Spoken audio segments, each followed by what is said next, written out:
To Rusty Ranks beers, where I pick a brand, drink 12 of them, and then give it a score. Today we got the longer-awaited Bud Platinum. Alright guys, we're 4 in. We're loving what we're seeing. Gonna make some pretty sweet sea glass in like a couple years. But other than that, not much else to report. We'll keep you posted after the 8th one. Alright guys, we're 8 in. I'm not gonna lie, hitting a little different than the normal Bud. But they're feeling good. Nothing else to report. We'll keep you posted after the 12th one. Alright guys, we're 12 in. Not gonna lie, these are the real deal. It's the rich man's Natty Ice.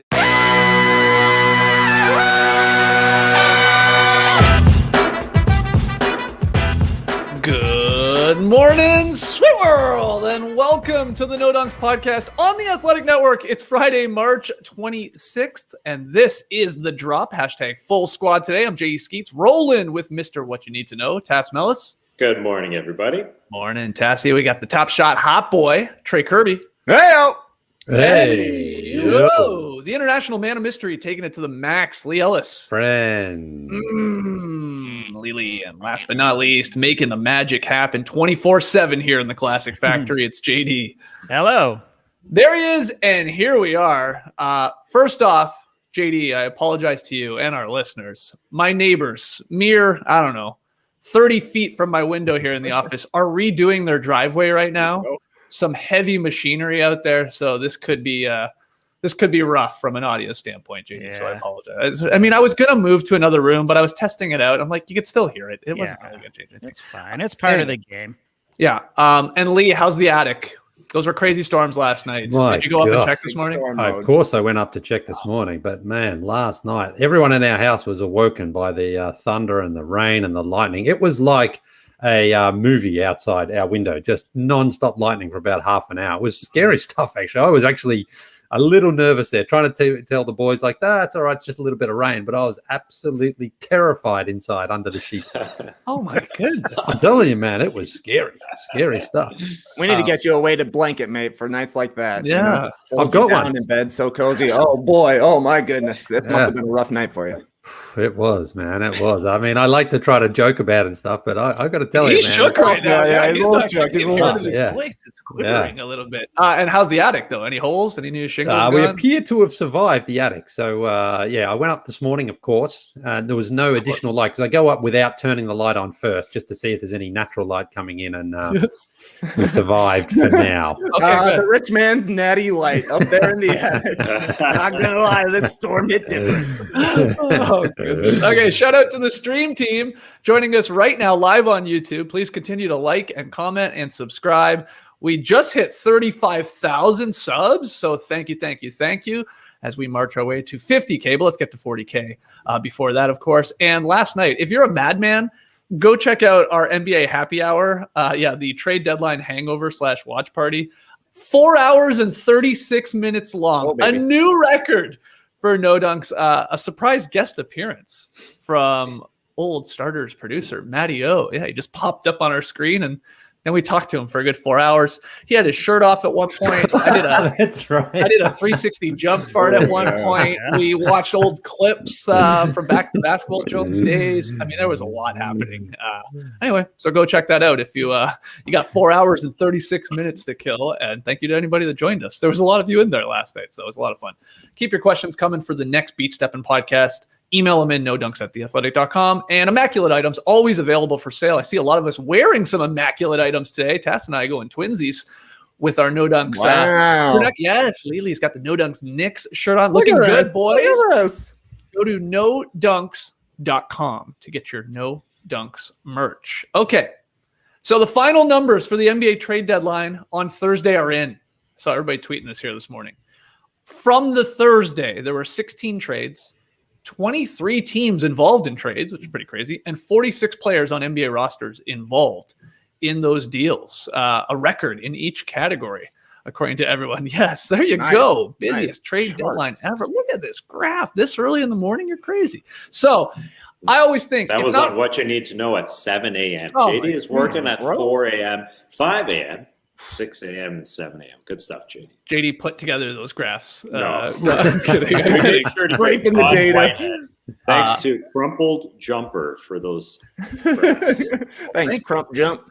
So I was going to say, like, I don't think it's an official NBA trade deadline until we do a podcast doing NBA trade deadline winners and losers. Like, that really wraps it up. So that's what we're doing here. We, of course, had our sort of immediate live reactions to the trades yesterday afternoon. That was a lot of fun.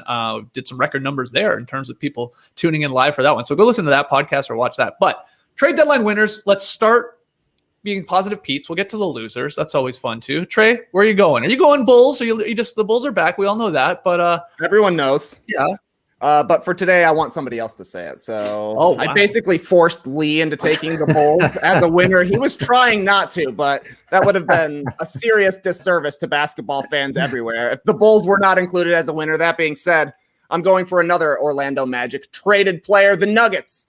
A big-time winner of the trade deadline yesterday. I'm loving this Aaron Gordon move, and I'm not even the biggest Aaron Gordon fan as a player, but what he brings to the Nuggets, it's exactly what they need.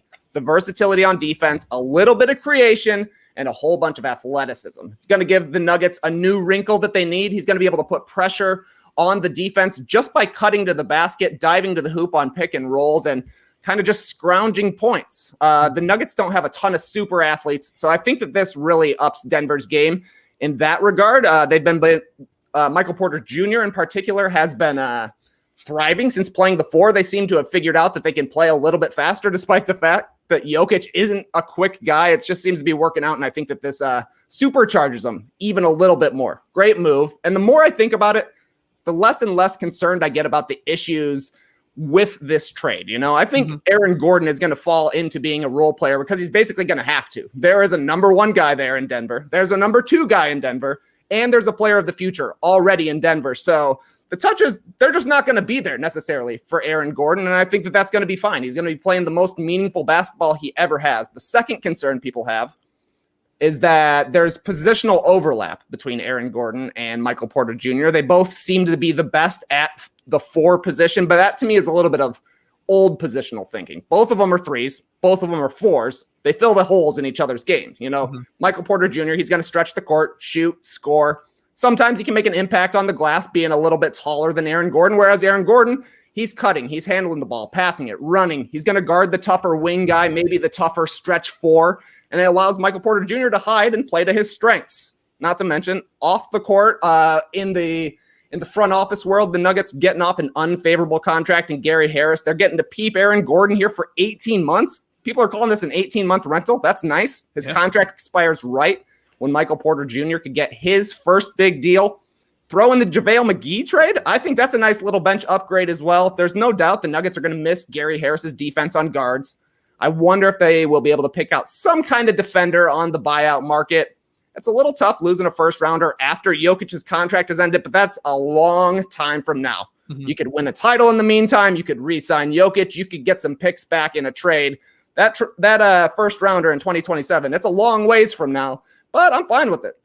So yeah, I thought what the Nuggets did was really, really great stuff, especially considering the cost of what they actually ended up giving up. Yeah, they're losing a chance to see what RJ Hampton becomes as a player. But the Nuggets have had so many good draft picks that they've been able to trade them and maximize the return for guys like Juancho Hernan-Gomez, Malik Beasley, these guys who are clearly rotation players in the NBA. They just don't have a spot in Denver because there's too many good guys. Yeah, it feels like the Nuggets were atop a lot of people's trade deadline winners categories. I saw them in the mix. Haven't seen a lot of people criticizing for what they did. Lee, are you more excited to see Jokic pass to Aaron Gordon or Campazzo passes to Aaron Gordon? Which one is it? Yeah. Wow, what a tough choice that one is to make there. But I just think if Aaron Gordon is smart, he will just run to the rim for the remainder of this season because they will find him. Both of those guys are incredible passers, and Aaron Gordon is super athletic. He's about 6'8", 6'9", so he's a tall guy anyway, and that's what he can do. That's how he can really sort of fill up his own stat sheet here by getting some easy points and increasing his value and showing people that he is a potentially a star player who has got lots to bring to a team. And if he works hard and plays defense, Mike Malone's going to let him give him plenty more court time.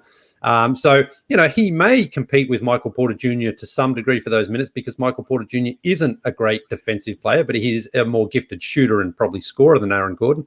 But if Aaron Gordon can use his experience and make those decisions difficult for Mike Malone, then that's a good situation for Denver. I mean, I like this on paper. I think this is a great move for Denver, but we have to see what sort of Aaron Gordon they're getting and whether or not he can be an immediately impactful player on that team. If he can, this is the Nuggets have improved. If he can't, then they're sort of kind of where they are. They haven't lost a whole lot given what they had to give up to get Aaron Gordon in return.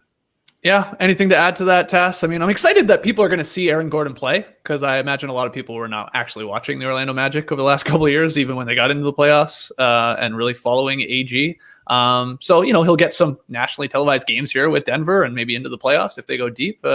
What do you think this from Denver's side? Your thumbs up on it, right? Yeah, it's exciting. Aaron Gordon is at the value or at the what they gave up for him. Is absolutely worth it. But yeah, the questions Trey brought up really well. Defensively, I think is the biggest question. Who's going to guard smalls on this team? They've got Jamal Murray and most likely Will Barton starting in their backcourt along with Michael Porter Jr. and Aaron Gordon.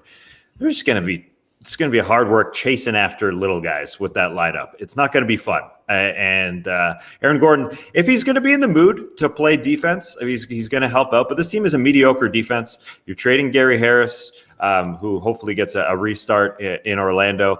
I just wonder how good they're going to be on that end. And just sort of as a non-basketball-y thing, a non-X's and O's thing, is Aaron Gordon just going to love being a third option or a fourth option? Really, that's a big question mark. And Michael Porter Jr. just got going. He just found his flow in the NBA. Now Aaron Gordon is going to take some of those shots, some of that shine. And this is a totally rejigged lineup now. Paul Millsap is going to come off the bench, very, very likely, which he should be fine with. But all questions that you try and figure out if you're the Denver Nuggets. You got a talent upgrade. You traded a first-round pick. You traded Gary Harris, who hasn't been himself the last couple of years, and you traded R.J. Hampton's potential for more potential. So it's something that Mike Malone has to figure out. But I'm going to be watching the defensive end because sometimes they just don't give a flying poop on that team, and that could be even exacerbated a little bit more with the way they kind of got bigger, they got more athletic, but they didn't get any better defensively, on the perimeter. So hopefully Aaron Gordon just works his ass off on that end because we know he could be a Draymond Green light if he really wants to be, if he really wants to get after it on the defensive end. So yeah, it's going to be exciting to see them in the playoffs. All right, Lee, let's keep it going. I guess we know where you're headed for your winner of the trade deadline. The Bulls are back. I mean, how much did he pay you to say this? Or you're going to say this? Yeah. Slid him a second-round pick. Yeah. Nice. No, look, the Bulls did the hard work yesterday because they got the best player available and they improved their team. But now the super hard work is there for the Bulls because are they a playoff team? Right now, where they are in the standings, they're a couple of games back they're a game and a half back of the Boston Celtics for 8th spot. Now, the Celtics are below 500, 21 and 23. I think they're a better team than their record, but that's to be seen over these next few weeks of the season. Hawks and the Knicks and the Hornets are all in the playoffs right now. And the Bulls are only 3 games back from them. So certainly, obviously, the goal for Chicago here is to make the playoffs. But let's look at their immediate schedule because they have 9 of their next 10 on the road. And according to Power Rankings Guru, they have the seventh toughest schedule from here on out for the remainder of this season. So it's not going to be easy for them. And the only home game they play out of their next 10 games is against the Brooklyn Nets. So, they haven't got time here is what I'm saying for Vucevic to sort of get a feel for things and then to break them in. They really need to start winning straight away. And it's not going to be easy for them. But he's a vet in a situation where he's on a better team. So you expect he's going to come in motivated and ready to get to work. So the real question is, though, if the Bulls, somehow don't make the playoffs from here, then was it worth it? Yeah, sure. I think they still improved. But they really do now have to, I think, finish no lower than 6th, or else it's going to be a little bit of a failure for them. And ultimately, even if they do finish 6th or higher, that getting out of that first round is going to be tough. But the Bulls are looking beyond this season as well, with Zach LaVine and Nick Vucevic as their 2 core pieces. So it's not like they have to advance to the second round this season, but they certainly need to make the playoffs. And they need to show that these 2 pieces together are their sort of immediate future here. So it's not going to be easy for them. That's really what I'm saying, because of as well these other 10 games, they only play one against the Pacers and one against the Atlanta Hawks, two teams that you are battling with to get into the playoffs. So it's going to be a little bit tough here for them. But as I say, if they can integrate Vucevic straight away and start winning, then the Bulls will definitely be back, baby. But it's just not going to be super easy for them, because again, they lost to the Cavs the other night at home in Chicago. The Bulls have played some really impressive wins this season, but they've also just had a couple of stinkers that just pop up. And hopefully with Vucevic there, a little bit more experienced, he will be someone who can close out games a little bit better than they've been able to do. But interesting, very interesting situation. They made a great move yesterday. Now they have to make the playoffs, or else it's going to be a bit of a letdown. As a Bulls fan, Trey, is it playoffs or bust like this year?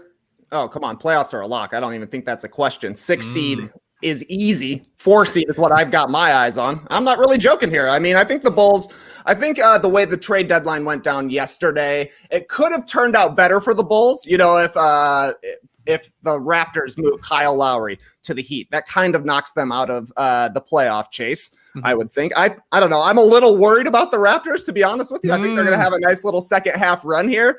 But I love seeing the Bulls actually go for it and trying to improve. That's what we'll talk about a little bit when we get to my loser. But the big thing yesterday to me, I'm loving getting Vooch, no doubt about it. I like that they were able to protect the picks top 4 for this coming draft and the draft in 2023. They're obviously not really messing with their cap space, his contract declines, all that stuff. But it felt like a one-day culture rebuild to me yesterday, a one-day image rebuild, really, because the Bulls, they're not acting like a small market anymore. At the start of the season, when LaVine started balling, instantly, the talk was, we got to get LaVine out of Chicago. We got to free Zach LaVine. And that's what happens when you're a small market franchise. Maybe you're the Timberwolves or you're the Oklahoma City Thunder. Your player starts balling. You're not necessarily able to build a contender around them. People want to get you out of there into a major market. The Bulls are in the 3rd biggest market in the league. We just had this huge piece by Kirk Goldsberry about the imbalance in the NBA between major markets. We're seeing players flock to New York and LA. The Bulls are a legacy franchise. Like, I say it and people think it might be a joke, but Nick Vucevic was a Bulls fan when he was 5 years old. You know, they have a global reach. It should be a team that can use their market and use the advantages they have to improve their prospects. And I think they did that yesterday. And you hear Arturas Karnisovas say it in the press conference, basically saying, we care about winning. We want to be a free agent destination. That is such a change for the Bulls over the past 10 years, really, where they're always focused on flexibility and kind of resign themselves to the fact that free agents don't really give them a chance. It feels like, I say the Bulls are back. Skeets, you think I'm leaning into a bit, but they are no longer a joke of a franchise. And that has been the case for, I don't know, at least 3 seasons. You know, they had the season where Bobby Portis and Nikola Mirotic got in a fight. And that was kind of the start of when the Bulls started to be a laughingstock around the league. I don't think that's the case anymore. I mean, going for the 6th seed isn't very exciting unless you haven't made the playoffs for a long time. And I think that's important. I wouldn't have wanted to restart the rebuild again, which is the talk that was happening in the middle of January when LaVine was first making his all-star push. The game has changed. There's money in Chicago for another free agent. There's 2 all-stars there already. They are on an upward trajectory.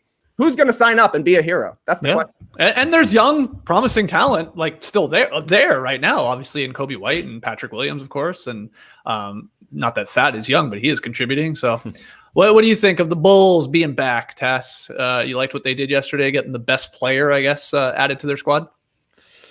Yeah, the best player that moved, sure.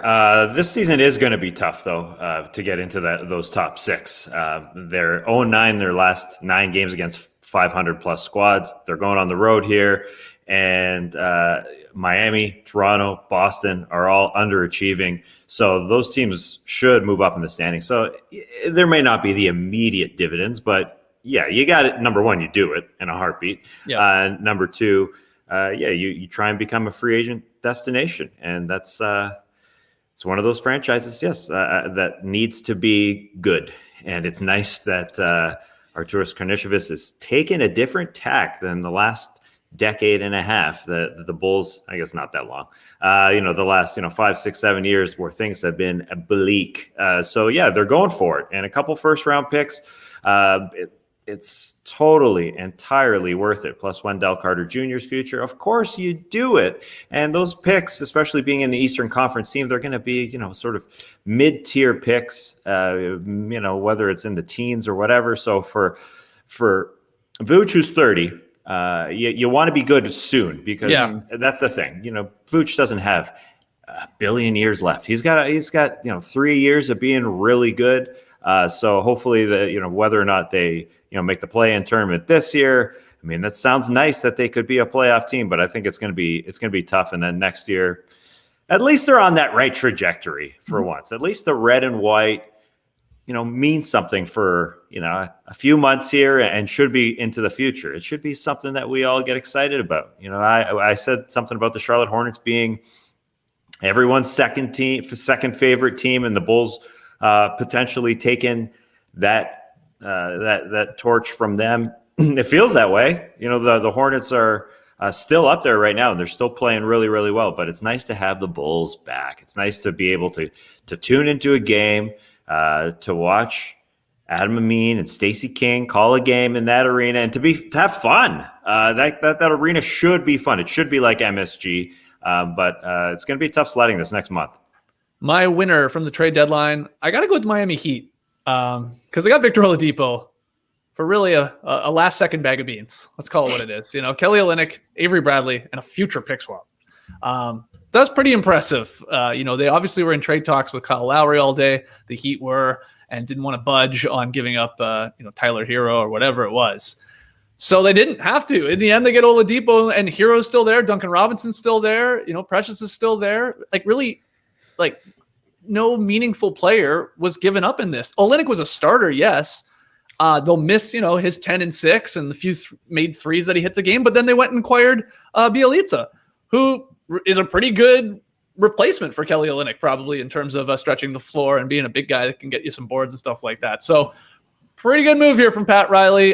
They get an extended look at Oladipo too, to decide whether they bring him back as a free agent. Acquired his bird rights, of course, in this trade, so you can surpass the salary cap. We'll see what type of Oladipo we get. I know a lot of people were not high on him in Houston. Played 20 games. He averaged 21 points per game. Didn't shoot all that well, something like 41%. But still, 5 boards, 5 assists. He's another playmaker, and can play some defense that you're adding to a Heat team, especially offensively, that has struggled, which is weird. And now they're going to emerge, or all reports they're going to get LaMarcus Aldridge.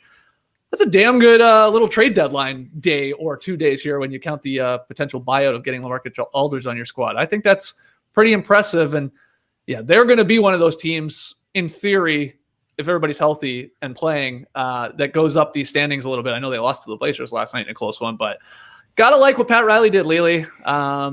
He wouldn't budge on giving up potential future stars for an aging guy like Lowry, but so he's just all right, we'll go get Oladipo. He wants to come here anyway, so let's see what he can help us with in this playoff push, and then maybe we'll sign him or we don't. Oh, a great consolation prize for the Heat, knowing that the Rockets were going to be able to make that trade, so they could really go back and forth there with Masai Ujiri up until about 2:53. Masai wasn't budging, Pat Riley wasn't budging. Okay, Raphael Stone, we'll take him. You can have Kelly Olynyk, Avery Bradley, and a pick swap, whatever that, just take him. We'll take Oladipo. Fine. And as you mentioned, if they do also bolster their offense there with LaMarcus Aldridge, that's good, because the Heat actually need it. They've dropped 5 in a row here after looking really, really good. I think they will bounce back, but you're getting two, not obviously LaMarcus Aldridge is no longer in his prime, but Oladipo theoretically is still in that age range for being in his prime. So, if you get a good look at him, he wants to sign there in the offseason.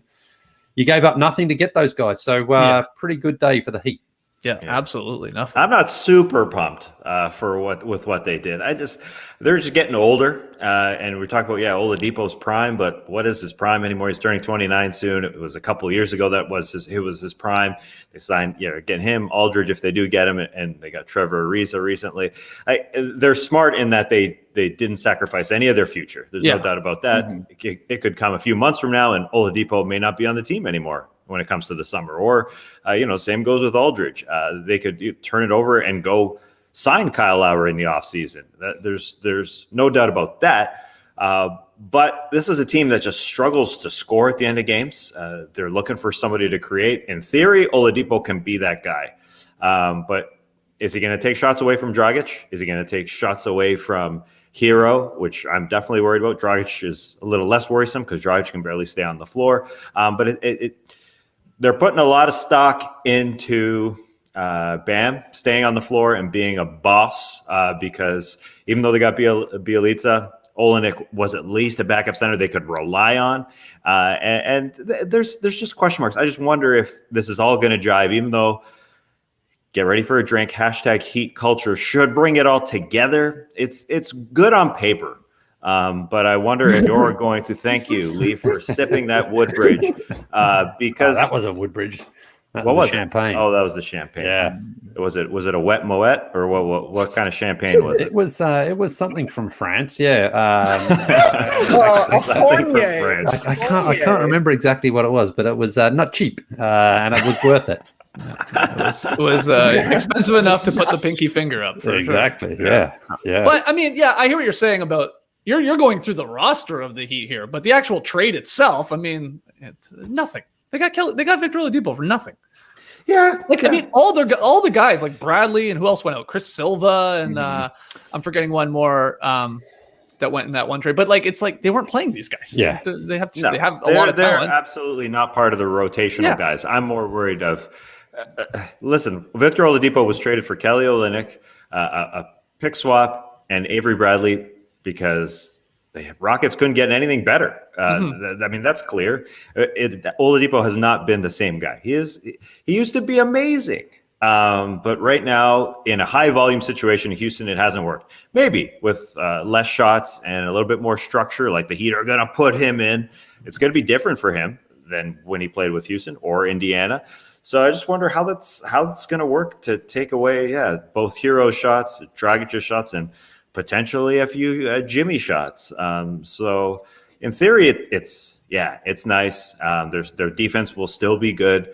We've got one fan in the stream team, Renato Garcia, that keeps he's sending the roster. He's sending 1 through 17, every two-way player that they have, that they all should be able to take the floor and beat another team. And it's like if you look back to last year's playoffs, they should be just as gritty and work and outwork other teams. And Jimmy Butler isn't there right now.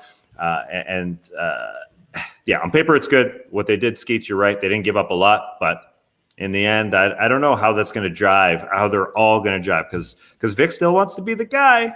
But he's also wanted to go to Miami for like 3 years now. So he is going to be, I assume, on best behavior. He's wanted to come here. It feels again. I'm not even exaggerating, right? It's Dwayne Wade influence. Yeah, all these guys want to be Dwayne Wade. Yeah. Dwayne Wade played at Marquette. Jimmy Butler played at Marquette. Dwayne Wade came to the Bulls, said, "Hey man, we work so hard in Miami. Come to Miami, you'll love it." He went there. I think Victor Oladipo played for Dwayne Wade's college coach, Tom Crean, at the University of Indiana. Yeah. He came into the draft. I remember his draft night. The very first question they asked him, they're like, "What makes you special?" "I'm going to outwork every player in the NBA," is what he said. That's Heat culture right there. And the guy obviously wants to be a Dwayne Wade-like character as well. I mean, is it a great idea to have two guys on the Heat who both want to be Dwayne Wade at the same time? Maybe not, but I thought that was one of the strengths of the Heat last year, was that Jimmy would usually play well, Bam would usually play well, and then they just need to have some other third guy play well. A lot of the times that was Dragic, a lot of the times that was Hero, sometimes it was Kendrick Nunn. Now they've got another guard to throw into that mix as well. Yep, and we'll see again. It looks like LaMarcus Aldridge, that could be they could be the front runner to sign him because he did complete his bio with the Spurs there on Thursday. All right, let's wrap up the winners here of the trade deadline. Tass, who do you have? I'm going to throw in the Atlanta Hawks into this equation for what mostly they didn't do, because they made a minor move, getting rid of Rajon Rondo for 2 draft picks because he wasn't working out.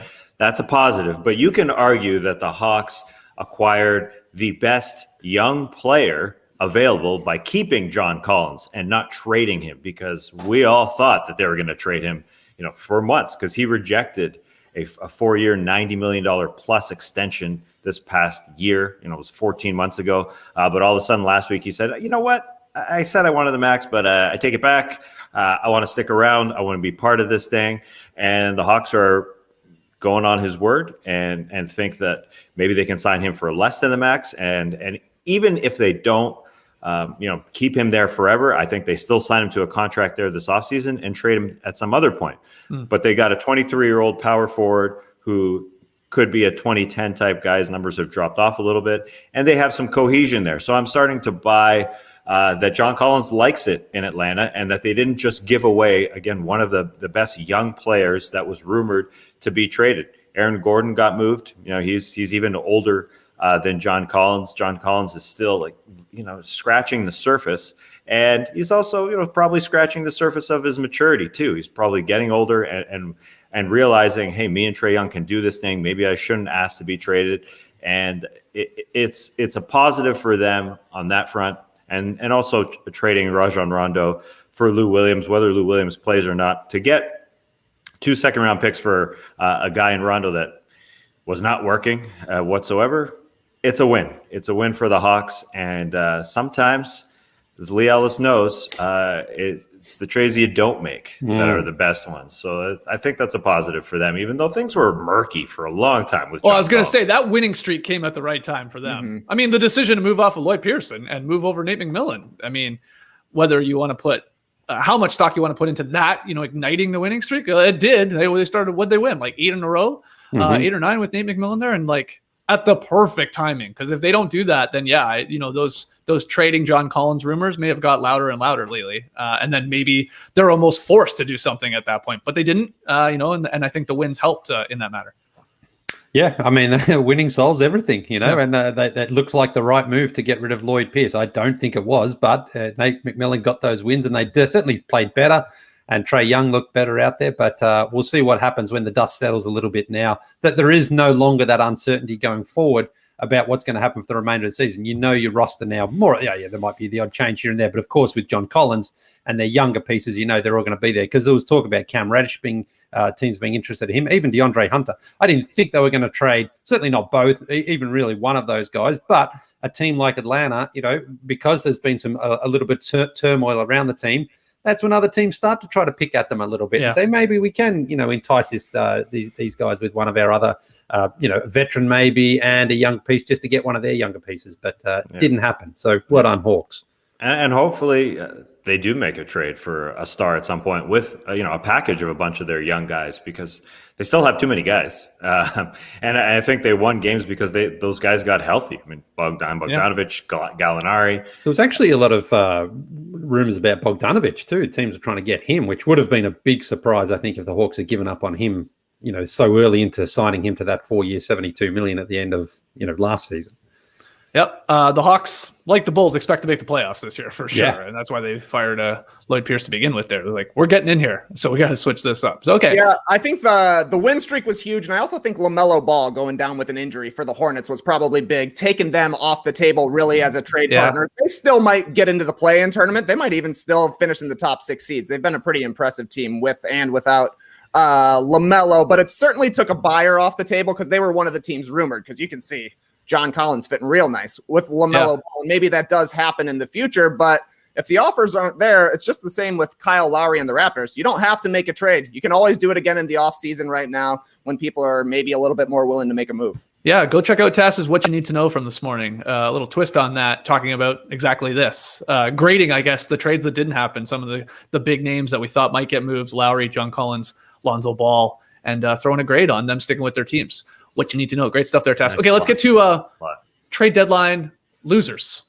Trey, you get us started. Who's your big loser from the trade deadline? Well, Skeetsy, you made me think last night on Happy Hour. How would I have felt if any other team had traded for Nik Vucevic? Every team, it's their own discrete situation. Yeah. That dictates the moves. I try to focus now more on 2021 on what players can do, not what they can't do. But I do think the Knicks and Bulls are in similar spots here. They both kind of turned the corner in the rebuild a little bit, competing for their first playoff berth in quite a while. They've got first-time All-Stars. Obviously, they are both in major markets, but they're obviously not at the peaks of their major market powers. And that's why, to me, the Knicks are a loser yesterday, because they didn't make a move. All they did yesterday was help out the Philadelphia 76ers. Meanwhile, all the teams around them got better. The Hawks kept John Collins. The Heat brought in Victor Oladipo. The Celtics, they didn't do a big move, but they did bring in Evan Fournier. The Bulls obviously made their move, and the Raptors are keeping Kyle Lowry. All of these teams improved a little bit. Meanwhile, the Knicks were happy to stand pat and build slowly, and that's the question to me. would you rather build slowly if you're the Knicks, or would you rather build a little bit quickly if you're the Bulls? I don't mean to make an Emmanuel quickly pun there, but I mean, if it's there, I'm going to take it. You know what I'm saying? My answer right now, obviously, is I would want to go for the playoffs. The Bulls haven't made it in 5 seasons. The Knicks haven't made it in longer. You can't rebuild all the time. So at certain points, you got to accelerate it a little bit if the deals are there. I was a little surprised to see the Knicks not move a Ntilikina or a Knox, just young players who somebody could be interested in. The Knicks obviously want to keep their powder dry for the offseason when they have a ton of cap space, and they want to be a player in the free agent market as well. But I don't know. For teams that are for fan bases that are accustomed to being good, sometimes you just got to throw them a bone and try and make the playoffs. The Knicks are still probably going to be getting there. I think the builds are similar between these two teams, but to me, the Bulls are a little bit ahead right now, and maybe that wouldn't have been the case. Yeah, this one's tough because the flip side of this is we've seen the Knicks sort of go all in, so to speak, for, borderline stars, I guess, or all-star. Like, Oladipo was linked to the Knicks. Vucevic, I don't think he was really linked there, but that type of player. And if they had done it, especially like the Oladipo, giving up, whatever it took, a couple picks, some of the Mavs, whatever, you could see people like, oh, what do you do in New York? Like, you're playing well. Julius is your guy. You're obviously creating an identity there with some of your young guys in quickly and stuff like that. Like, now you're just trying to like jump 10 spots ahead, like spaces ahead in terms of your rebuild. So I could see like people would be angry with that. So in a weird way, maybe they are a winner because they didn't do something that usually the Knicks do. Does that make sense, Lee? Yeah, it does. Yeah. And both the Knicks and the Bulls, I think, have got to be satisfied with just making the playoffs this season, because if you look, again, Brooklyn, Philadelphia, and Milwaukee, the Eastern Conference champions coming out of those three, no one's going to be able to upset, certainly not two of those teams, potentially one, I suppose. Mm-hmm. And I think that is going to be what's important here, to be a little bit patient with your rebuild.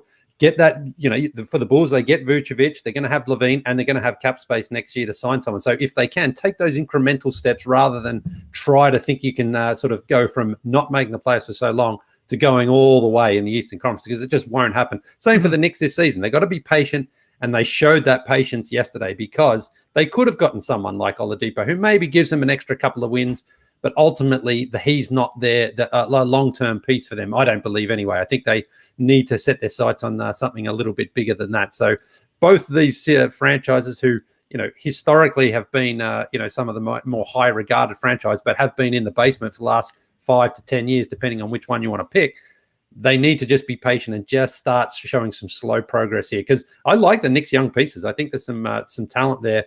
With Barrett and Quickly's good, and obviously Julius Randle making the All-Star team this season and likely to win Most Improved Player as well, in my opinion. I think they've got enough ingredients there. And Thibodeau, we know he tends to have a short-term impact. I think you're seeing that as well right away. Will that last in 2 or 3 years' time? Who knows? Maybe not. Historically, probably not, but that's not really their issue for now. Right now, it's like where we are so close to the playoffs, Knicks are over 500. They should make the playoffs from here. Should. Good win from them last night, by the way. Yeah, huge comeback versus the Wizards. Yeah, no doubt. Anything to add on the Knicks there? Where do you fall in this sort of debate, Tass? Like more of a loser because they didn't really do anything, more of a winner because they didn't really do anything? Mm-hmm. What do you think? Yeah, the Knicks didn't step up to the three-point line, hit the game-winning shot, but they also didn't flub the game-winning shot either. They didn't screw up. So I think that's a win, that they didn't try and go sign somebody, like Andre Drummond and get him and sign him to a big long-term deal. If he's bought out, they still could do that. They are the Knicks. It is still possible, but I don't think that they sabotage what they've got going on by doing something like that. Now, I think the Bulls kind of found that balance. They got a 30-year-old star in Vooch. Things are good in Chicago, but the Knicks couldn't pull that off. And you might say, well, they've got the draft picks, but they also don't really draft all that well. Those guys like Frank Ntilikina and Kevin Knox specifically haven't worked out. So maybe they should trade their draft picks for somebody. And I think they definitely have that in the back of their mind, but I think they're happy to go forward right now with Julius Randle. Mitchell Robinson is a key to me. And RJ Barrett, as well as Quickly in the backcourt. So they didn't screw up, and that's okay with me. I'd rather watch this team that's overachieving and playing really well. I guess I think I keep looking at Julius Randle and think he's overachieving, but maybe I shouldn't be an old fart. Maybe I should just say maybe the guy is good now. Maybe the guy is just taking his shooting to another level. So I'm happy. Last night, did you see that one? Yeah, it's on fire, this guy. I can't stop.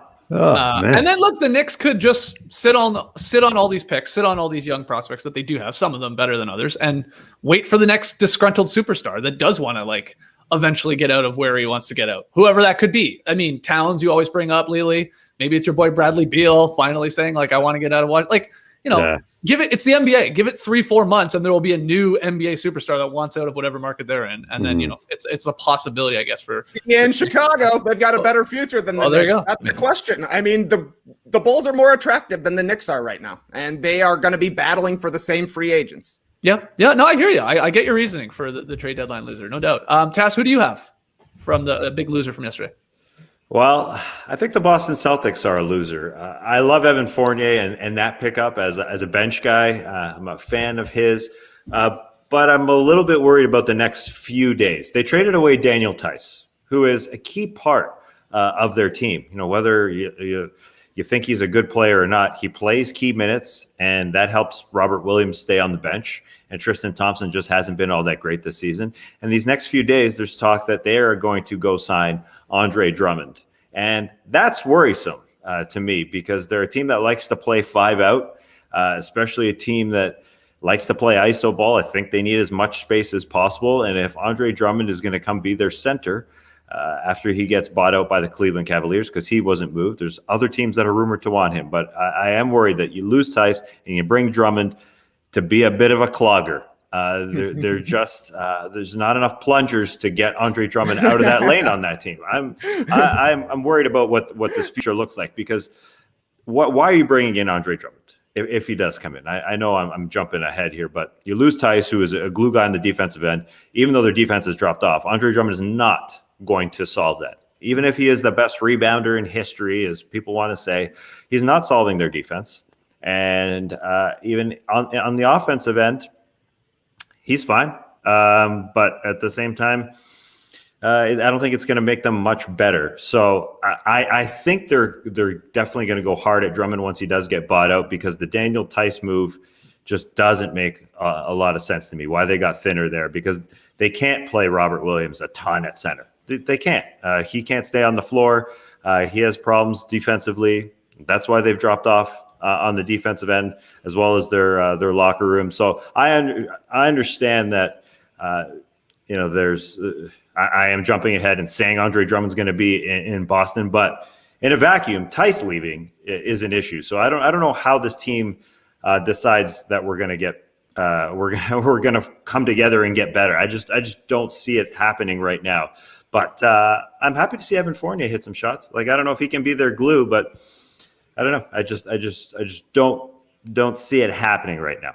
What do you think about the Celtics, Trey? What they did yesterday and then moving forward? They're a weird team right now. It's a weird team, and I don't think I actually gave a grade on yesterday's show, but this would be an incomplete to me, because I'm with you, Tass. I like the Fournier move for 2 second-round picks. I think that's a fair bench piece, a little depth to add there on the wing, but he's another shooter. They lost Tice, started 17 playoff games for him last year, which is an odd move to make when you're a team that's kind of struggled with big guys and you've struggled defensively, to trade one of the guys who's kind of a cornerstone of the defense that you have built. I thought that was weird. I would much prefer LaMarcus Aldridge if I were the Celtics over Andre Drummond, just because Drummond and Robert Williams give you similar types of games, right? Like, they're going to be putting pressure on the rim, at the rim, in the paint for the most part, whereas Aldridge can stretch things out a little bit. Of course, Aldridge gets to choose where he goes on the buyout market, and that continues to make the Celtics a jump shooting team. That's why if they do get Drummond, they need to have a similar conversation that the Nuggets are going to be having with Aaron Gordon, saying, this is exactly what you need to do. Drummond does not roll hard enough on pick and rolls. That would be a way that the Celtics could actually put some pressure on the rim. They never get free throw attempts, and it's not like Drummond's going to be knocking down 1 million free throws at the line, but he can get teams in foul trouble, and then that pays off down the line when Kemba Walker draws a foul or Jason Tatum draws a foul, and they can actually go to the line and hit those free throws. It just doesn't feel like the Celtics totally addressed their biggest problems, and then they made their biggest problem a slightly bigger problem. It was a weird sort of day for the Celtics, which is kind of how it goes at trade deadline time. It was not a surprise to me that a lot of trades fall apart for the Celtics when the news came out that Danny Ainge is often trying to trade players that are not on the Celtics yet. I can see how that would be a problem in negotiations. Yeah. Lee, you're loving this. You love a good Danny Ainge joke. He was so close to getting that big fish. They did a little bit, but not all that much. I think, again, Fournier, they picked him up for nothing. And they might have him for long-term plans, too. Like, I think that's what they think. Yeah. I'm not sure what their cap would look like next season because they've got Kemba, Brown, and Tatum on big money. So there won't be huge money there for Evan Fournier. But anyway, we'll see. And as far as Theis, I think he's also a victim of just the way they've been playing lately, that they kind of are like, we need to change something here because the Celtics were a very good team. They're 2 games below 500 right now. I think they're better than that, but I'm not sure if I believe that anymore. I don't know. I think so much of it comes down to Kemba Walker's health. And if he can't play back-to-backs for them down the stretch here, that's going to be tough. He should be fine in the playoffs because they don't tend to play those back-to-backs. Mm-hmm. But I just think so much of it is there. And I think that Tatum and Brown, particularly Tatum, is just feeling the effects a little bit of having to carry that team a little bit more. Brown's been great this season, but Tatum just hasn't been able to sort of quite get to that level that I expected him to where he started off the season. So, a bit of a weird situation there for Boston, but I think on paper, they are a better team than where their spot is right now in the standings. Okay, Lee, what about you for a loser from the trade deadline? Where do you want to go? Well, I'm going with the Houston Rockets because the sort of final haul for James Harden is in. Now, obviously, there's some draft picks, which we'll get to in a sec, but the personnel is that they've gotten in return now is Avery Bradley, Kelly Olynyk, Dante Exum, Ruidons Kurucs, and then they've got 4 first-round picks, 3 from Brooklyn and 1 from Milwaukee for James Harden. I mean, there's those players. None of those players are significant players or a part of the Rockets' serious future.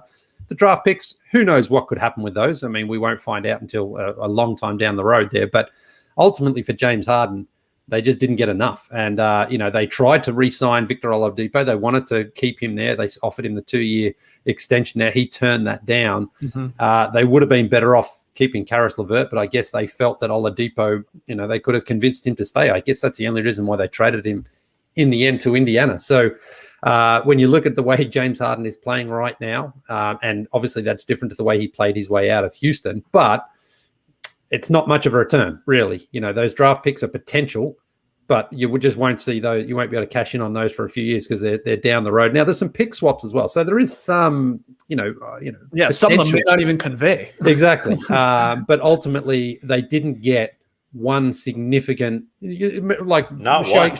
Gilgeous Alexander going to Oklahoma City Thunder. Right. Like when Paul George got traded, the Thunder have got a legit piece moving forward who could be a part of their, who will be, I expect, a part of their future.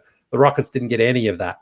Right. And even Oladipo, I mean, he was a risk anyway, and we, questionable about just how good he could have been. But now they don't even get him. So, Avery Bradley, we talked enough about that side from the Heat. They gave up nothing. So, ultimately, not a good return for. You're just kicking the Rockets while they're down. That's what you're doing. Because when we first saw the trade, it was like, all those draft picks, and because I think they're unprotected too from Brooklyn. So there's like, let's say Brooklyn falls off the map, then maybe they do turn into something. But when you just look at those names, Kurucs and obviously Dante, I mean, there's just nothing there. If you're a Rockets fan, where you're like, well, he's the piece, he's the key piece in this trade.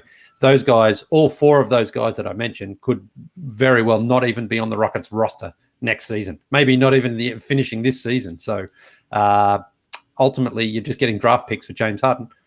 Unprotected first, 4 of them, and some pick swaps. Fine, but Yeah, you're gonna pray that something goes drastically wrong with the Nets there, and over the next couple of years, and you're getting like a super high pick here. Otherwise, what do they have? Christian Wood, and they took a flyer on Kevin Porter Jr., which I think was smart. To get him from the Cavs, but I mean that's it. They got more out of him, really. For what did they give up for him? A 2nd-round pick. Yeah, I think so. Yeah, I mean the Cavs were doing anything to get off of him. Basically, told them to go away, didn't they? Yeah, it's rough. If you're a Houston Rockets fan, I would assume right now you're just hoping for the ping pong balls to fall your way there. Tass, anything to add? Would you You agree with Lee? Would you include them there on their haul there, especially for Oladipo? Yeah, when you look back, for sure. When we did our emergency podcast after the James Harden trade, I initially thought, well, those draft picks are nice. You know, I got a little too bogged down with that, and it's a little too Bogdanovich down with that, and not with the value that they got back. And if it was Karis LeVert rather than Victor Oladipo, all would be good. And so we were saying at the time of that trade, you did. You did. I didn't. I don't get it. But you Still did. don't get it. Yeah. No, I mean, I think Lee's right. I think they just saw the possibility of signing Oladipo and having somewhat of a former All-Star there. Yeah. Yeah. And I guess they didn't do their homework. I mean, Vic is not – I guess he didn't want to be there, number one. And number two, he hasn't looked the same. So Karis LeVert, he's hitting game winners for the Pacers right now. They're going to him at the end of the games. Yeah, it would be nice if they had to pair along with those draft picks, Karis LeVert, and things would be a lot different because, Kurucs and Dante Exum, they just ain't doing it. Maybe they can package a couple of those picks for a star at some point. Maybe they can move up in this draft. You know, I'm just trying to be positive because there's no way they got good return for James Harden looking at it right now, especially if considering the Nets are the picks coming back. The Nets are they're too good, and they will be for the foreseeable future. You would think so. Here's the return in the James Harden trade. The Rockets are going to be the worst team in the league next year when they have their draft pick for the 2022 draft, when there are going to be a couple of really big prospects who are coming into the NBA. This has been a move about tanking since they traded James Harden. Mm-hmm. They brought in a first-time GM. They brought in a first-time coach. Those are both tanking kind of moves right there. They've focused on picks over players the entire time here. They could have perhaps had Ben Simmons. That's another trade that was allegedly out there for the Rockets for James Harden. They didn't do that either. They've been trying to get bad. They've been trying to stay bad, and they got worse yesterday. So I almost think this is a good job by the Rockets. They didn't maximize the Victor Oladipo return, but maximizing the return to me is being a worse and worse team and getting a chance at one of these guys like Emily Bates or Chet Holmgren. I can't believe one of the best players in high school basketball right now is named Chet Holmgren. Is that Mike Holmgren's son? No doubt. Get this guy a spot on the Packers sideline. Shout out to Dwayner. Happy birthday today, buddy. But yeah, the Rockets, from the moment they traded James Harden, has been about the next era. This has been Christian Wood's team since they signed him. Sounds like a joke, but he's their best player, and he's the only guy that was ever going to be there for the future. Yeah. But they were 11-10 at one point, and we were, sort of salivating over, well, maybe this is the redeem team in Wall, Oladipo, and Wood plus Cousins. Yeah. Wow. Oh, yeah, Cousins. Wow, there's a guy I hadn't thought about him in a second. Yeah. Let's wrap this up. I'll give you my loser from the trade deadline. Loser is harsh with all of these, let's be honest. But the Lakers are a little bit of a loser for the trade deadline for me. I'm a little baffled. If this reported deal to get Kyle Lowry was legit, and the holdup was a second-year player in Talen Horton-Tucker, and that's why they didn't want to do it. Like, if all of that is true, and by most reports that's what they're saying, that's crazy to me. I think THT is a good player. I think he's a very solid player. He's super young, of course. I think he's 20 years old. He'll probably have a very long career because, he looks like he plays hard, gives it on both ends. But, like, you have LeBron James, you just won a title, and Lowry immediately helps boost your odds of winning a back-to-back championship. Like, I'm not crazy for thinking this, right? This is not the Homer Kyle Lowry fan in me. Like, he just, especially with the injuries to your star players, absolutely helps your chances. And if you were that hung up on, again, maybe they think Horton-Tucker is the next Kobe for crying out loud. I don't know, but I don't see it. And I'm a little, again, just baffled, especially when you consider, like, okay, because you could even then sign Lowry for next year. What's he want? He's going to probably want over 20 million, maybe even 25 million for a couple of seasons. But that might even still be cheaper than paying like Schroeder, and who's going to ask for a lot of money, has already made that clear. He wants like 20 million and thinks he's worth that. And then KCP. So I'm giving them a loser just because, like, I think they could have got him and probably should have got Kyle Lowry to really help their chances to go back to back. Lee, am I insane for thinking that? No, and it sounds like Masai Ujiri would have been prepared. He was the one pushing that deal because he said he didn't want to send Kyle Lowry. He wanted to put him into a situation that was sort of respectful. So it sounds like the Lakers were the ones who were really like, no, we're not giving him up, right? Which is surprising because you would think the Lakers would be like, yeah, we're in win now mode. We're not in who cares about how good Horton-Tucker might be in 5 years. We need to win again this season.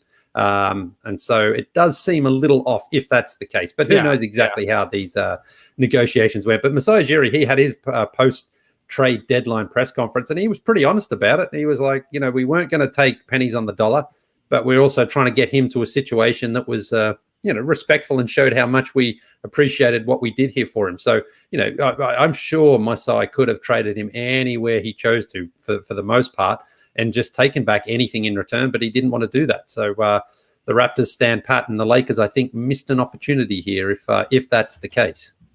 What do you think, Tass? Did they miss an opportunity if that deal was actually legit? It's almost unbelievable that would be the return to get Kyle Lowry, and they wouldn't pull it off. If that was it, if it was just Talen Horton-Tucker, I don't know. I mean, you guys tell me, because I'm not so well versed in Talen Horton-Tucker's his potential. Palenka thinks he's a 10-time All-Star, I guess. Legendary Illinois boy. Yeah, I mean, it's good. I like him, like I said. But if that's the holdup in a potential Lowry deal, I can't believe it. You have a third star to add to your two guys when they come back. I mean, you're the favorites maybe already still, despite the injuries and maybe where you fall in the standings because you have LeBron and AD.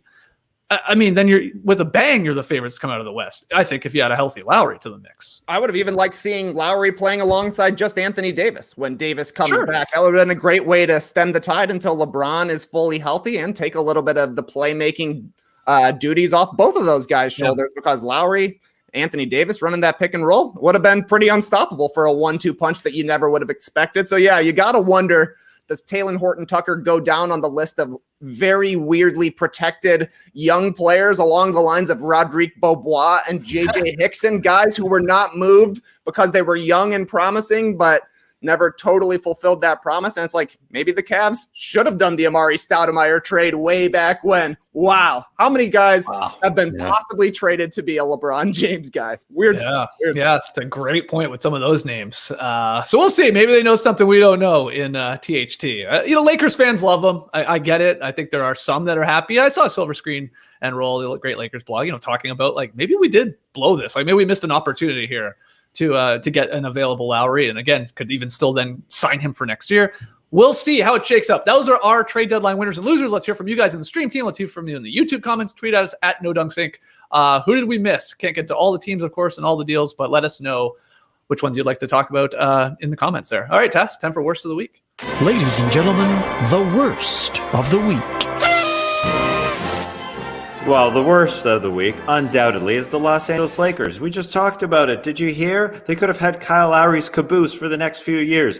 That boost does not break down. He would have been healthy going into It was kind of under the radar yesterday. It was his birthday. It was Kyle Lowry's birthday. Yeah. That was strange. I don't know. It's, we talk about Kyle Lowry's name must have been said on the show. What you need to know, probably 1,000. Okay, I don't know. A lot of times, maybe not 1,000, but a lot of times over the last 4 days, and we didn't talk about his birthday. Anyway, whatever. He's 35, and I think the Lakers made a mistake. So did the Sixers. They probably didn't have enough, and so did the Heat. Either way, they're not worst of the week. John Hollinger likes the Sixers move of getting George Hill instead of Kyle Lowry for obviously what you pay him. Right. Yeah, we'll see in the playoffs if that pays off. I get the the Kyle Lowry light thing with George Hill. I'm a huge George Hill fan. Plenty of playoff experience, like 120 playoff games in the experience department. But if that's going to pay off, that means Tobias Harris has to be a boss in the playoffs because George Hill's not going to be able to take over. He was with the Bucks last year, and he was good. But he's not gonna take over a game anymore. It's just not going to happen. Lowry could have been that guy. He did it in the championship game. I think if you want to call it a win, maybe from a GM Hollinger perspective, I get it. But from winning on the basketball floor, you need Toby plus Embiid plus Simmons to really come through in the playoffs. We'll talk then. Right now, candidate number one. Okay. Oh, it's all you out there because when I asked you who is the worst of the week, this was early Thursday morning. It's about 8. These tweets came at me about 8:20, 8:30 a.m. Everybody said, oh no, this game is over. They're like the guy at the bar. They're like our buddy Grish. This thing is over. Yeah, it's 2-0 and they're calling it. Yep. Right. Tristan Gauthier, the trade deadline. LOL. That's the worst of the week. Paolo Rodriguez, this year's trade deadline. Aaron Spidget, Every single NBA podcast talking every day about the trade deadline when nothing is happening. A little too soon, Spudget. And Thomas, the fans, for setting really high expectations for every trade deadline, and almost every year we get disappointed. We really don't learn. Oh, man. Hey, we're all feeling it yesterday morning. I did a show yesterday at 7 a.m. talking about Andre Drummond. That being maybe the biggest trade. And then boom, boom, boom, boom, boom. Oh, man. Record-breaking day. In. Yeah. All on the last day. And nobody would splurge for Kyle Lowry. I mean, I don't get it. I understand you wait. You want to negotiate. I don't know. I'm still mad about the Lowry thing. Anyway, candidate number 2. Now, this is a good debate because Bo sent this one in. He said, D'Angelo Russell for tweeting and subsequently deleting a tweet for Anthony Edwards, his teammate, winning Rookie of the Year when news of LaMelo Ball's injury broke. And then somebody replied to him, RGCD, and said he didn't delete the tweet. Oh, I said, well, let me check out. Yes, he did not delete the tweet. I didn't think he did that. No, he didn't. D'Angelo Russell tweeted Anthony Edwards, Rookie of the Year. Now, it wasn't exactly at the same time as LaMelo Ball going down. It was Anthony Edwards playing a little bit later. But do you guys think that he should delete that tweet? Is it in bad taste? Oh, God, no. You know how I feel about that. Tweet it.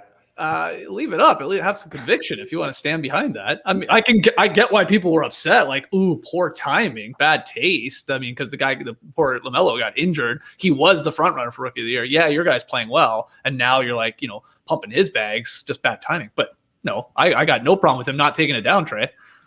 Yeah, it's just the timing that's a little off, and the phrasing of it. Like if if D'Angelo Russell goes the full distance and just says Anthony Edwards, Rookie of the Year to lose right now, I think that goes over a lot smoother if it's the next day, rather than happening the very same, basically at the same time. So yeah, I don't know. I don't know. I'm with you, Skeets. Don't delete it. Back it up. And a player supporting their teammates, it's hard to get upset about that. It was just a little too soony for me. Lee, you agree? Yeah, it's just the phrasing and the wording that he used. It's like you didn't need. It's like he's dancing on the grave of LaMelo. Oh, he broke his wrist. Oh, that's it. You're going to win now because of that. Anthony Edwards has a strong case anyway, regardless of what happens to LaMelo Ball. So pump up your own teammate without basically taking a dump on somebody else or enjoying somebody else's injury, because that's what it felt like. It's like, and why? Like D'Angelo and LaMelo, as far as I know, don't have any beef. Like there's no history there. So just pump the tires of your teammate. That's all you need to do. But yeah, once it's up, there's no point in deleting it because everyone's going to screenshot it anyway and rub it in your face. So you may as well just be like, yeah, all right, whatever. That's my tweet. Just try to bury it in a barrage of other tweets. Start tweeting a bunch of other things. Yeah, exactly. Wow, you seen this robotic dog? Oh my God. Yeah. Action. There's D'Angelo Russell saying ROI, Rookie of the Year. Yeah, the emoji there did not help him, I think, right? The yawning emoji. Yeah. I suppose it's saying another day, another 25 from Anthony Edwards, but I'm not sure. You can interpret it any way you want. And Lee, you said maybe there's no beef between him and the Balls, but apparently, I don't know, somebody tweeted that he was in LA early on in his career. He had the whole snitching situation there, and there was some sort of beef with older brother Lonzo. I don't know. Either way, it's going deeper than I anticipated. It's way too deep. Juicy. It's too deep. Either way, Anthony Edwards could be Rookie of the Year. It's going to be a good race, but it's great news. LaMelo Ball reevaluated in it's going to be like 3 weeks pretty soon. And he's potentially coming back. Yeah, so that's good news. Okay, hey, don't count out Tyrese Halliburton in this Rookie of the Year. I know. Kings are on a bit of a winning streak. I don't want to jinx anything. Kings might be back. Yeah, I know. I'm just kidding. He had a great game last night.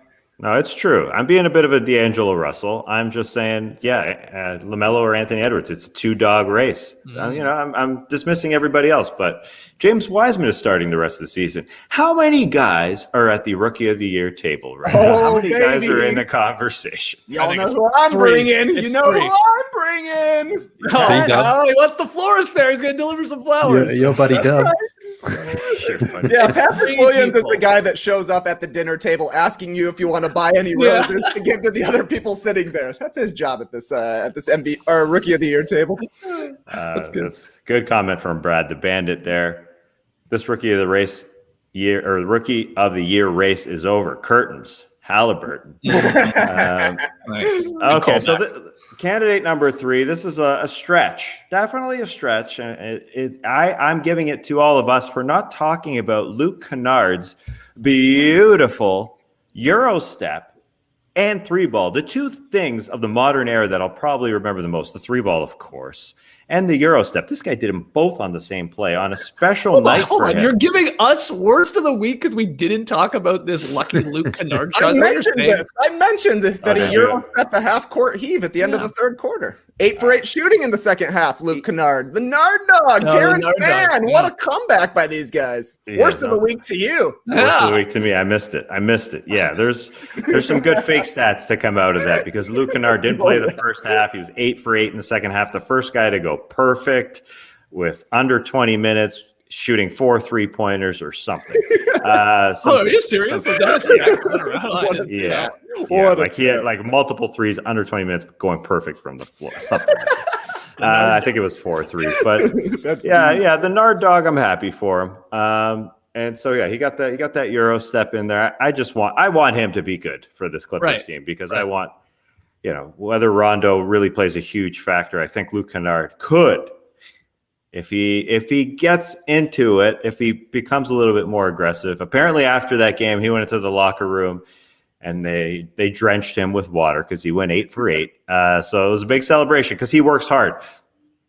But I don't know. He's been sort of one of those enigmas these last couple of years. Like, is he good? Is he not good? If he's in this role, will he be good? And he hasn't taken the reins with the Clippers, but right now they're playing okay, and they brought over another jerk in Rajon Rondo. So TBD with those Los Angeles Clippers. I know I was stretching. I was stretching it with Kennard, but had to get him in there. That's all right. James Long, pretty good comment here in the stream team. He says, that makes Skeets and Trey 2-time worst of the week winners. Oh, my God. In the same month. It's been a tough month for Skeets and Trey. Yeah, wow. We're just getting buried here in this segment. I just checked. The Clippers got a nice win last night against the Spurs with missing a lot of their guys, like no Kawhi and a whole bunch of other guys weren't playing in this one. I guess Morris and Ibaka and stuff like that. Luke Kennard off the bench, 25 minutes, 2 for 7. 5 points, -4, plus minus out there. So didn't contribute a whole bunch, but Terrence Mann helping on the glass, 12 boards for that man. Not bad. Yeah, and Reggie Jackson had a good game. Is that Luke Kennard, the first guy to go 2 of 5 with Kawhi Leonard, Serge Ibaka not in the line? That was a nice moment, though. I don't know if you guys saw post-game Terrence Mann, his press conference. He pulled out Rajon Rondo's basketball card that he's had in his wallet since he was in middle school. Wow! I didn't see that. Yeah, that's and Rondo coming over to play with the Clippers. Yeah, apparently, I guess somebody compared him to Rondo or something. Or so he got the card, and then he had the best game. He made the A team. He called it. He made some team in high school, and then he said he would never ever let it go. It was a good luck charm for him. So he pulled it out and showed it to the camera. Pretty funny. I just realized the Clippers played a guy that's probably your favorite player in the league last night, Lee.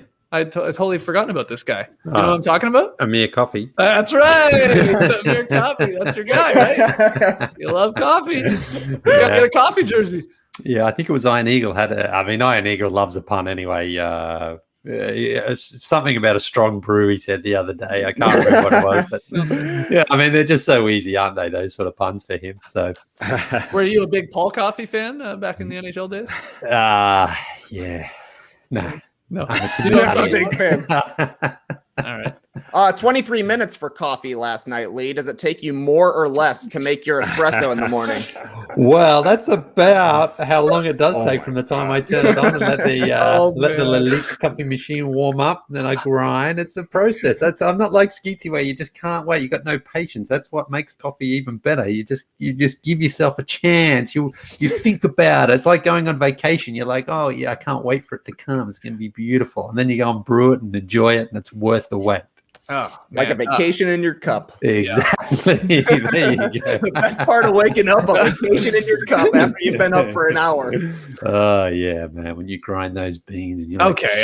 We're not doing this again. Dylan wanted us to know why we weren't talking about Foxy California. Never heard Darren Fox call that. Scoring explosion last night, career high 44. It's because we we can't talk about the Kings. Right. They're playing well. I've already said too much. I legit already said too much. So sorry, we're just moving on. But he did get whoa boy, if that makes you happy. Okay, let's start wrapping this up somewhat soon. We got to get to tweet of the night though.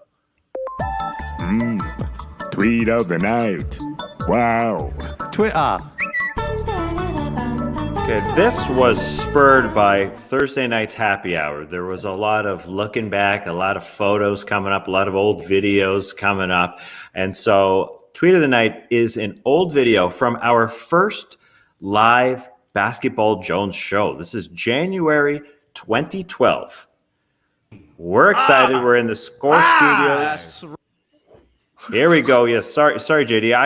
I'm talking over it. I apologize there. Our sixth. Oh. Here we go. Am I hearing it? Is it live? It is live. That's insane. And yeah, we've taken things to a new level here this year. Not only do we have a 3-camera shoot, 4-camera shoot, we got a full studio here. We are live, as you said, Toss, live on the interwebs. Wow. Trey Kirby will be handling the Twitters, the TBJ hashtags. Guys, I'm plugged in right now. Holy man, how many that shot? What the hell? Right Trey, you're going to be working the tweets. We commented on later. The hashtag TBJ. Yeah, I got my hashtag. My hashtag game. Good. It's on point. Killing it from the start. You're gagging over there with hashtags. Can't hashtag the hashtag. Trey Kirby, tell us what's going on. Stand up for us and tell us what's going on. That jib is in the way. From Benny. Skeets with a goofy new haircut.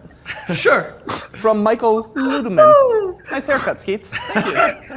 From Steve Hallman. So Jay Skeets' hair is a new thing. But that's not it. We got some Tass. I don't feel so bad about my gray hair after seeing Tass. Boom. Boom. Oh. And then last but not least, of course, more hair issues. I think Tass is turning gray. All right. This was a horrible idea. I'm just going to throw that out there right now. This live idea, this Trey Kirby reading tweets on air, a horrible idea. Do you have any more losers here before we go to break? This is the hair Jones. That's Very all we smooth. talk about sure. here. Hey, it's not a new haircut for you, just less spike. Yeah. Right? A little more Euro, less spike. Yeah, that's the end of the clip there. Wow. I was looking back. Who did my makeup there? You look like you're wearing like eyeliner or something to me, right? Yeah. It looks like there's a mask happening or something. I can't really put my finger on. I do miss that band. First, I missed the intersection. Great intersection. Oh, beautiful. John, what was it? John King, right? King and, Blue Jays King Way. and Blue Jays Way, or King and Peter. Peter, that's it. Yeah. Yeah. Okay. You're going one down. You're one street over from. Maybe you're thinking John Levy, the owner of the building, but John Street, one street over. And obviously, I missed that banner behind us. That's a nice banner. Oh, yeah. Looking back, it's a piece of art. And also, I guess this was our first live show, like where we actually were going live. We, recorded and posted our show for years, many iterations of the show prior to that. But that one, I guess, because we were working out the kinks, there was a camera in the way of Trey. I mean, that was really that camera. Just a giant jib in the way. Yeah. Well, I wasn't directing, so so there you go. But yeah, it was awkward because that was in the corner, right? Like your set was in the corner, and yeah, we didn't have access to that big screen yet. We worked out the kinks, I think. We got there eventually. Oh, yeah. I do miss the fire trucks going, ripping through the background. I should go back and watch that whole episode because you get a fire truck. You get. Oh, wow. I'm in it. I do a Facebook thank you. There's a bunch of stuff. It's worth watching for sure. Yeah, we had some fun on the happy hour last night playing. Tass, you weren't there for that one at this point, but episode 666 from those days back in the Basketball Jones. And, it was a weird episode. I think we got to rip that and put that up as a certified classic. Yeah, though.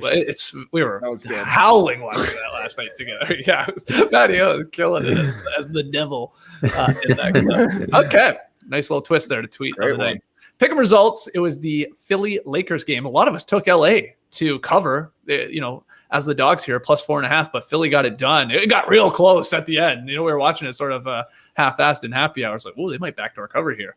But Lee, the only correct one with that pick. Good job, mate. Ben Simmons free throw sealed it. Yeah. Big win for you, too, because you are now tied with Tass for second last. I'm 7-9. I'm coming up in the rear. Trey's fine. He's 10-6. But, I mean, how many days are left here in March because of the weekend? We got tonight And I guess we got a couple there next week. 4 more days? Yeah. Much. I mean, I'm not out of the clear unless JD starts picking for me again. It's true. It's true. You are not out of the clear yet. But I really need to gain a game on either Lee or Tess. But what are we picking from tonight, Tess? Let's stick with the Lakers because it's difficult picking their games. They're at home, and now they're the favorite. They were 4.5-point dogs last night.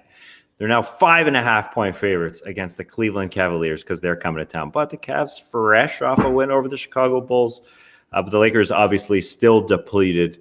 Although, we will get some Anthony Davis news soonish that he's being reevaluated. But yeah, they don't have him or LeBron or Kyle Lowry for this game. So Lakers 5.5-point favorites against the Cavs. Skeet, start us off. This is tough. I have no read on this. I don't know what to expect from the Lakers. Like, this would be bad. Like, they have 2 winnable games here, I think. This one, and then there's another fairly easy team. But if they don't win these, we'll be talking on Monday about the panic setting in for the Lakers, and then maybe falling in the playoff race or in the standings, I should say. And like how long is LeBron going to be out and all that. But all that said, this is the Cleveland Cavaliers we're talking about here. Give me the Lakers 5.5. It is a weird line. I don't like. It's a little too big for my liking, but sure. That's a 10-point swing from one night to the other. Interesting stuff. Trey, what do you got? I like the Cavs on this one. Back-to-back for the Lakers, and Cleveland might be looking like a second-half spoiler here. 3 wins in their last 5. They beat the Celtics, Raptors, and Bulls, all teams that are better than them. Catching people by surprise, I think, a little bit here. Lee, what do you got? Yeah, it is a bit of a tough one, but I just think the Lakers have got enough in them to cover that line. What is it, 5.5, did you say? Yeah, I think the Lakers by 6. Wow, precisely. I mean, it's I don't know, the Cavs, I'm not sure what to make of them, but I think the Lakers kind of need a win, and they can sort of get one there tonight. So I'll take Los Angeles. I will take LA by the number of appearances Talen Horton-Tucker will make in an All-Star game. That's 10. Wow. Lakers by 10. Oh, hold on. If you guys are taking the Lakers, then I'm switching it up. I'm going with Trey. I'm taking the Cavs. I got to make up a game here. I see what you guys are doing. Give me the Cavs. Come on, Cleveland.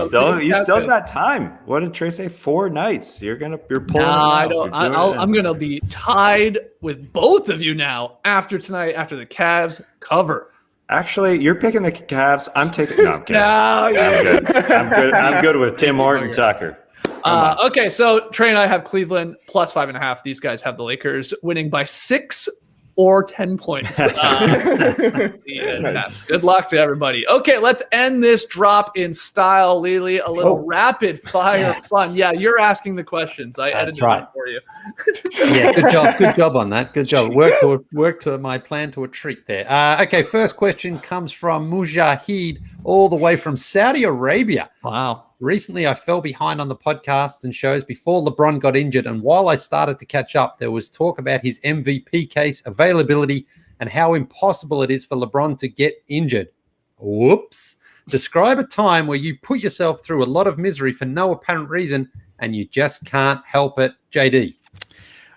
So we, whenever we would go to the Humane Society, I can't help myself but wanting to adopt a dog. So, and it's, rescue dogs can be a lot of work because you don't really know where they come from. And then one specific time where I've adopted dogs before, but the last time, and it will be the last time, we adopted a dog. He was in very rough shape. His name was Grover, and he had they said that all they knew about him is that he was tied up outside all the time. And it was, the poor guy. And he had his teeth were askew because he was chewing on a gate, like a metal gate. Oh God. Yeah. So bad. And we adopted him. I knew it was going to be miserable because the poor guy was just abused, basically. We had him for 4 months, and then he bit me badly. I had to go to the hospital kind of thing. So we had to send him back. So the whole thing was miserable, but I couldn't help myself. And I said it's the last time I do it, but I probably will do it again. Because you can't help it. You can't help it. You gotta, dogs, man, they just get you. Tough. Well, what do I put myself? What do I suffer from? I mean, I love suffering. I do it every day, man. I am a Greek at heart. We love to suffer. And since I've moved, I do it all. Oh, happy Greek Independence Day yesterday. Yeah, by the way, I just saw that this morning on Instagram. Wow. 200 years. Nice. You GD Turks, get out of here. So since I've moved, I've been suffering all the time. I don't want to go out of my way to take something out of my car that doesn't need to be in there. I'm driving a good amount, but I'll leave tons of boxes that are in there. JD, I've got a ton of boxes in my car sitting there waiting for you to deliver to you for your move. But they're sitting there. They're going to occasionally bop me on the head. I won't take them out of my car. For a while, I had my kid's car seat on the front seat just sitting there because the back was so full. I could have taken it out and put it somewhere. Didn't do that either. And most recently, Skeets, I've got a garbage can for you that's sitting in my car. You're getting a new Costco garbage can. Exciting your stuff. beautiful wife offered to pick us up one at Costco. I think she was over there the other day. Great deal, apparently. $50 for this thing that's like going on for $100+. I think you guys have it, right? Yeah. Way cheaper than what we got it for. And now it's sitting beside me. It's in my passenger seat. We're cozying up me in a garbage can. Don't give me your used garbage can. Don't you replace it with a new one. Oh, that would be what's crazy. so special about this garbage can? Yeah. It's I mean, honestly, nothing. It's got a nice pedal, though. Nice slow close. Good size for a garbage can. Just sleek. Yeah. It's nice. It's just a nice upgrade from ours. Yeah. I mean, 100 seems steep for a garbage can at retail. It's a Kohler. It is nice. Yeah, it's one that you can leave out and not have to hide it. It's stylish. Okay. It's kind of attractive. It's got a nice little latch that keeps it open for a while. You don't have to put your foot on it. That is nice. Yeah, you showed me that feature when I was over at your place. You sold me. This guy sold me. Like, you got sold a green egg there, Lily. This guy sold me on this garbage can. I wonder why it's gone so cheap. I think Danny's getting like a kickback or something on this. So you guys got some scam going on. I love it though. All right, well, I got to get that from you, but you live too far away, so I'll never get it. Trey, you were trying to get Matty O to help you with the answers last night. How did he go? Came through in the clutch. A time that I put myself through a lot of misery for no reason, waxing my back with Matt. He's got a hairy back. That guy, he needs it. But me, I'm just there to support my friends. And of course, I love a tradition. The start of summer is when you get your back waxed. You got that smooth feel once you get into the pool. Unfortunately, now I have a real reason to get my back waxed since I took a year off and it came back like a cape, and no Matt Austin to go to Sweet Peach with me. So I really shot myself in the back on this one. Okay, the next question comes from Pablo Miller out in beautiful Perth, Australia. Wednesday, April the 1st will mark 365 days of me consecutively running 5 kilometers every day. Wow. I started on a whim back at the start of COVID due to the uncertainty of life and wanting to stay active while the gym shut. I thought I'd last a week. My question, what's something you started on a whim and then stuck with, JD?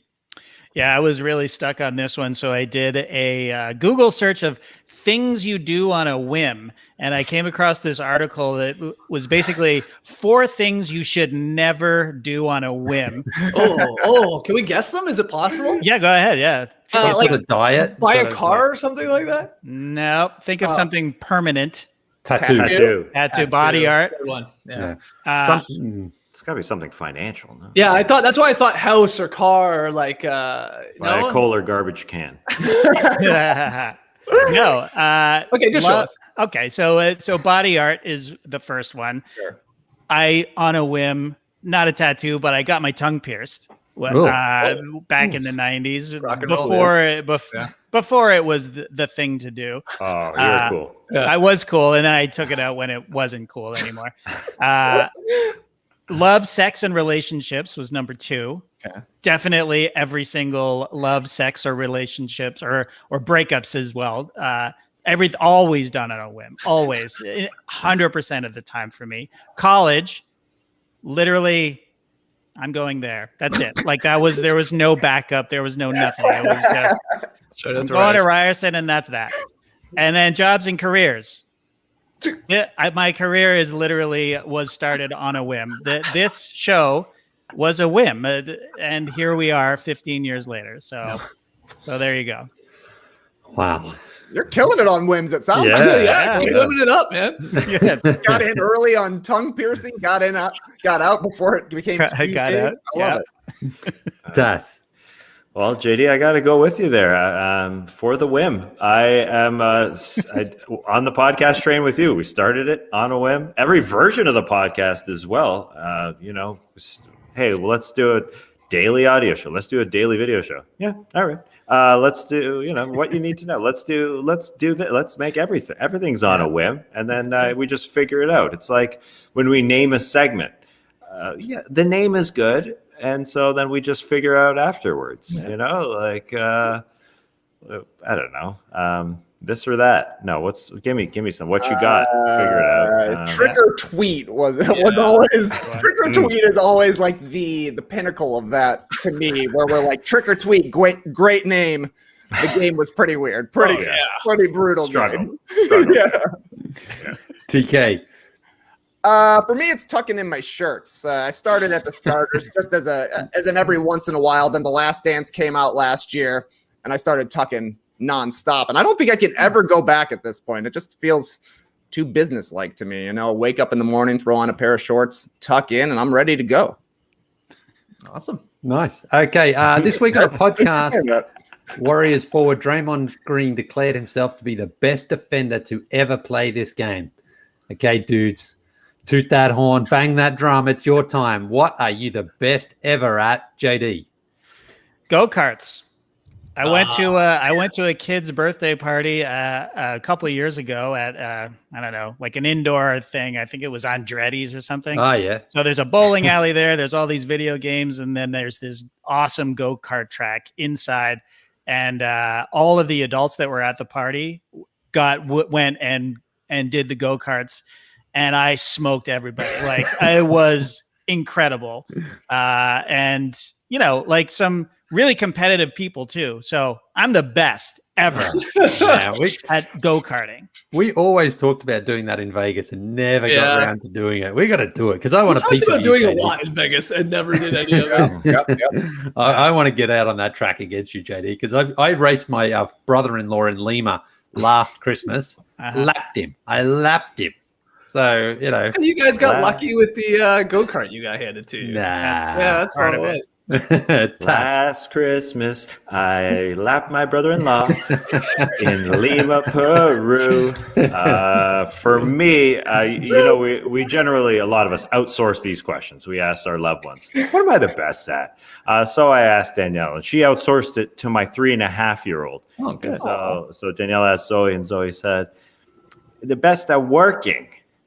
And Danielle said, did you hear that? And Zoe repeated, she said, you're the best at working. And she came over to me and she gave me a huge lips to lips kiss. It was so sweet, a real kiss. And I was like, is she being passive aggressive? Like, is she saying that she's saying, maybe daddy works too much? Yeah, exactly. Yeah, drive me more. Get that garbage can out of that passenger seat. Drive me around, Dad. Or maybe she just thinks I work a lot. I don't know. You do. I don't work that much. Anyway, that's my answer. Okay. Trey, take us home. I think she just enjoys your performance, Tass. I turn on What You Need to Know and watch it with the girls in the morning, and they love seeing you up early. So I think you just have a fan in your own household. But for me, I outsourced this one as well to the stream team last night. What are you the best ever at? Syed came through, said announcing when things are back. And I think that's exactly right. Of the 5 of us, I'm probably the earliest adopter among things. So if something that wasn't back starts trending back, I'm going to say it right away, and maybe it'll pay off in the future. I said the Bulls, the Knicks, the Hornets, and the Cavs are back. I said it in January. 3 of the 4 were back. Yeah. The only thing you were not an early adopter to was Slack. Yeah, I botched it on Slack. I botched it on Slack, and I said, I'm never going back to botching things like that. Don't fight the future, man. That's why, like, when the NBA is like, should we do a 4-point line? Everybody says, nah, don't do a 4-point line. I don't want to be the guy who thinks they shouldn't have done a 3-point line back in the 1970s. The future, you can't fight it. You can fight it for a little bit, but it's coming no matter what. So you might as well embrace it. Good advice there as we wrap up this Drop podcast. Super long one. This has turned into an NBA happy hour. Oh my goodness. I saw you on your phone while Tass was answering away. Oh, there's something cool about wearing like a helmet though and going into a go-kart. Like you feel like a Formula One driver. You do. You do. So you're not driving without your glasses on? Yeah, I had contacts on, but so you got the neck brace and everything because there's something cool about when Formula One drivers get out, they take off their shoulder straps and then they step out and then undo all the stuff. Like it's awesome. Let's do it, JD, sometime. Let's go to Andretti's. I know where that is. Yeah, man. I'm in. Let's do it. Let's get that second dose and then we're hitting the go-kart seat. I love it. Oh, with F1 starting this weekend too. Perfect timing. Perfect timing. Guys. Yeah, everybody in the stream team keeps saying, who's gonna win the Bahrain GP?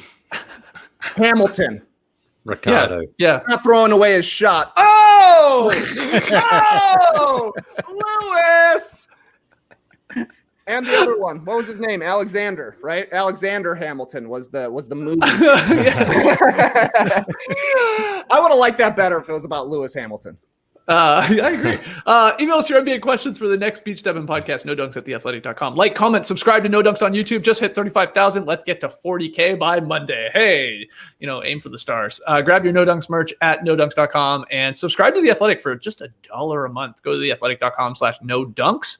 Or if you're in Canada, theathletic.com/nodunks Canada. That's sort of all one word there. No Dunks Canada. All right. Fun drop. Fun shows this week. We will see you back on Monday. Hey, is Matty O jumping in for very solid plays today? That's where we left it with him last night. Oh, man. So that will be a special treat in your No Dunks YouTube feed. So subscribe to get VSP, hopefully featuring Matty O with Lee, which would be so. I can't wait to see his thumbs. Yeah. Oh, again. Hercules. Right, Clipper Bros, take us home. You heard it here first. Have a great time. Turn up. Love you guys. Awesome. Thanks for joining us, folks. And remember, you can't stop the future. Embrace the weekend, people. You could stay